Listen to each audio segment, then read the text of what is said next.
तमिलनाडु के वेल्लोर में वीआईटी के 41वें वार्षिक दीक्षांत समारोह में दिल्ली की मुख्यमंत्री रेखा गुप्ता शामिल हुई। उन्होंने देश भर से आए युवा स्नातकों को संबोधित करते हुए उनकी मेहनत, माता पिता के त्याग और शिक्षकों के योगदान की सराहना की।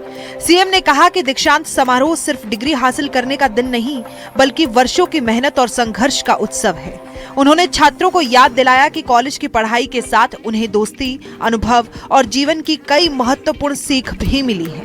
रेखा गुप्ता ने भारतीय इंजीनियरों और तकनीकी प्रतिभा की तारीफ करते हुए कहा कि भारत अब तकनीक का इस्तेमाल करने वाला देश ही नहीं, बल्कि इनोवेशन में नेतृत्व करने की दिशा में आगे बढ़ रहा है। उन्होंने एआई रिसर्च और नई तकनीकों पर जोर देते हुए युवाओं से विकसित भारत के निर्माण में योगदान देने का आह्वान किया है।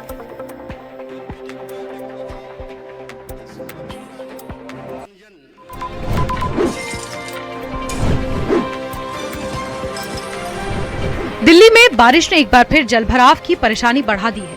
राजधानी के कई इलाकों में बारिश के बाद सड़कों पर पानी जमा हो गया, जिससे लोगों को आवाजाही में दिक्कतों का सामना करना पड़ रहा है।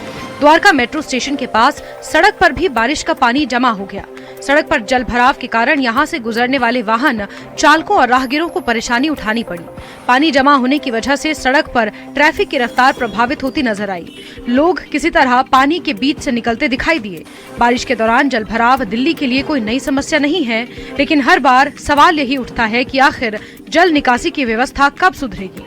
स्थानीय लोगों का कहना है कि बारिश के दौरान सड़कों पर पानी जमा होने से रोजमर्रा की आवाजाही प्रभावित होती है। फिलहाल मौसम विभाग की ओर से बारिश का दौर जारी रहने की संभावना के बीच दिल्ली वासियों की चिंता बढ़ गई है।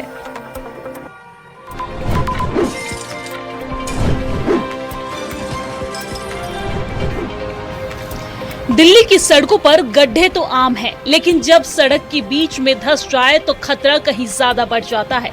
साउथ कैंपस में सड़क धंसने से अब हादसे का डर बना हुआ है। आरके पुरम विधानसभा के साउथ कैंपस इलाके में वेंकटेश्वर कॉलेज के ठीक सामने मुख्य सड़क का एक हिस्सा अचानक से धंस गया। सड़क के बीचों बीच करीब 3 फीट चौड़ा गड्ढा बन गया, जिससे वाहन चालकों को परेशानी हो रही है। खास तौर पर दोपहिया वाहन चालकों के लिए ये गड्ढा बेहद खतरनाक साबित हो सकता है और इस सड़क से रोजाना बड़ी संख्या में छात्र छात्राएं, स्थानीय लोग और वाहन चालक गुजरते हैं। ऐसे में स्थानीय लोगों ने इस सड़क के धंसे हिस्से की तत्काल मरम्मत और सुरक्षा इंतजाम की मांग की है। सवाल ये है कि सड़क धंसने की वजह क्या है और अब तक जिम्मेदार विभाग की नजर इस पर क्यों नहीं पड़ी। लोगों का कहना है कि समय रहते कार्रवाई नहीं हुई तो ये गड्ढा किसी बड़े हादसे की वजह बन सकता है।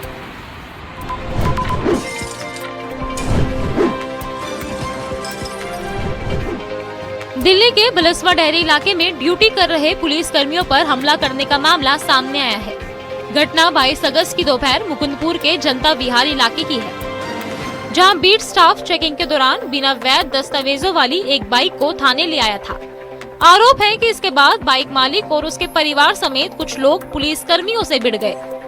हमलावरों ने पुलिस वालों की आंखों में मिर्ची पाउडर फेंका और ईंट डंडों से हमला कर दिया। मदद के लिए पहुंचे एक अन्य हेड कांस्टेबल पर भी हमला किया गया। घटना में 3 पुलिसकर्मी घायल हुए, जबकि हेड कांस्टेबल दिनेश के सिर में चोट आई है और उनकी हालत स्थिर बताई गई है। पुलिस और स्थानीय लोगों की मदद से 17 साल के एक नाबालिग को मौके से पकड़ लिया गया है। वहीं मुख्य आरोपी सुनील उर्फ पंकज समेत बाकी आरोपियों की तलाश जारी है। मामले में एफआईआर दर्ज कर जांच शुरू कर दी गई है।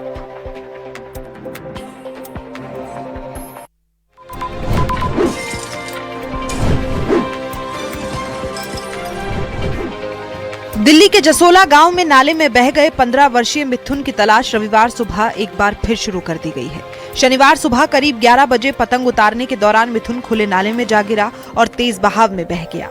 सूचना मिलते ही दिल्ली पुलिस और गोताखोरों की टीम मौके पर पहुंची और कई घंटे तक रेस्क्यू ऑपरेशन चलाया गया, लेकिन देर रात तक बच्चे का कोई सुराग नहीं मिल सका। अंधेरा होने के बाद अभियान रोकना पड़ा। रविवार सुबह एनडीआरएफ की टीम भी मौके पर पहुंची है और नाले में मिथुन की तलाश की जा रही है। मिथुन 8वीं कक्षा का छात्र है। हादसे के बाद से परिवार का रो रो कर बुरा हाल है। पिता और मां लगातार प्रशासन से बेटे की तलाश की अपील कर रहे हैं। फिलहाल रेस्क्यू टीम की नजर नाले के हर हिस्से पर है।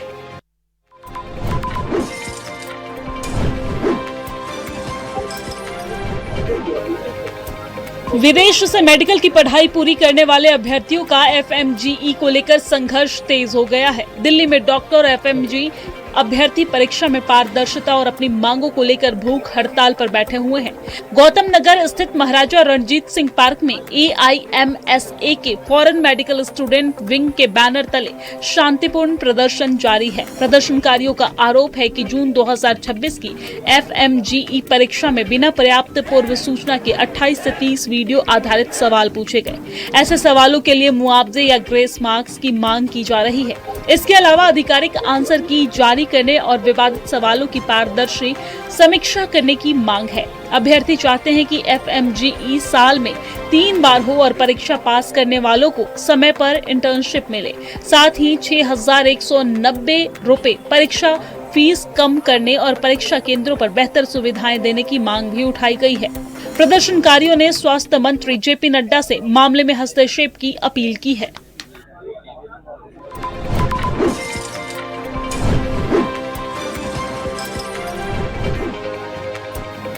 ग्रेटर नोएडा की गौतम बुद्ध यूनिवर्सिटी में हॉस्टल की जर्जर हालत का एक वीडियो सोशल मीडिया पर तेजी से वायरल हो रहा है। वीडियो में हॉस्टल की एंट्री पर प्लास्टर और स्लैब का हिस्सा अचानक बरबरा कर गिरता दिखाई दे रहा है। बताया जा रहा है कि वायरल वीडियो 3 से 4 दिन पुराना है और मामला थाना इकोटेक एक क्षेत्र स्थित संत कबीरदास हॉस्टल का है। एंट्री गेट के ऊपर लगी छत का प्लास्टर और स्लैब का हिस्सा अचानक नीचे आ गिरा। स्लैब गिरने के बाद मौके पर अफरा तफरी की स्थिति बन गई। हालांकि राहत की बात रही कि हादसे में किसी के घायल होने या किसी बड़ी जनहानि की सूचना नहीं है। वायरल वीडियो सामने आने के बाद हॉस्टल की सुरक्षा और भवन की स्थिति को लेकर सवाल उठने लगे हैं। छात्रों की सुरक्षा के लिहाज से जर्जर हिस्सों की जांच और समय रहते मरम्मत की जरूरत पर भी जोर दिया जा रहा है।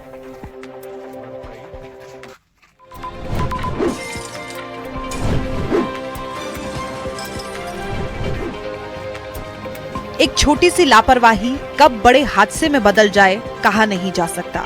गुरुग्राम के सेक्टर 14 में देर रात ऐसा ही एक हादसा होते होते टल गया। सेक्टर 14 मार्केट के बर्गर किंग रेस्टोरेंट में अचानक जोरदार धमाका हुआ, जिससे आसपास के इलाके में हड़कंप मच गया। दरअसल रेस्टोरेंट के AC का आउटडोर कंप्रेसर अचानक तेज आवाज के साथ फट गया। धमाका इतना जोरदार था कि रेस्टोरेंट के भारी भरकम शीशे चकनाचूर होकर जमीन पर बिखर गए। आवाज सुनते ही आसपास के दुकानदार और ग्राहक दहशत में आ गए। हालांकि गनीमत रही कि जिस वक्त कंप्रेसर में ब्लास्ट हुआ उसके आसपास कोई कर्मचारी या ग्राहक मौजूद नहीं था।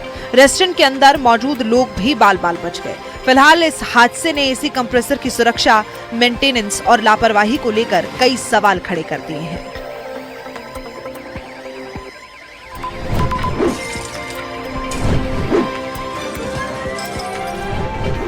फरीदाबाद में स्पा सेंटर की आड़ में चल रही कथित अनैतिक गतिविधियों पर पुलिस ने बड़ी कार्रवाई की है। गुप्त सूचना के आधार पर सेक्टर 12 स्थित एडिगो मॉल के द गोल्डन स्पा में पुलिस ने छापेमारी की। कार्रवाई के दौरान पुलिस को मौके पर एक युवक और 5 युवतियां मिली, जिन्हें हिरासत में लिया गया है।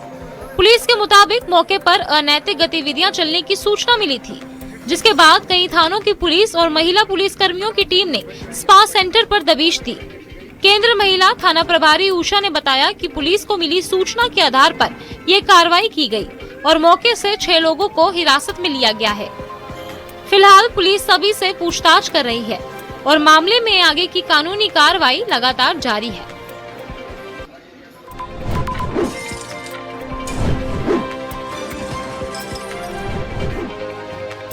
पानीपत के वार्ड नंबर 3 में विकास कार्यों की तस्वीर अब लोगों के लिए खतरे का सबब बन गई है। देवी मंदिर क्षेत्र के आगे सड़क किनारे कई जगह गहरे नाले और मेन होल खुले पड़े हैं।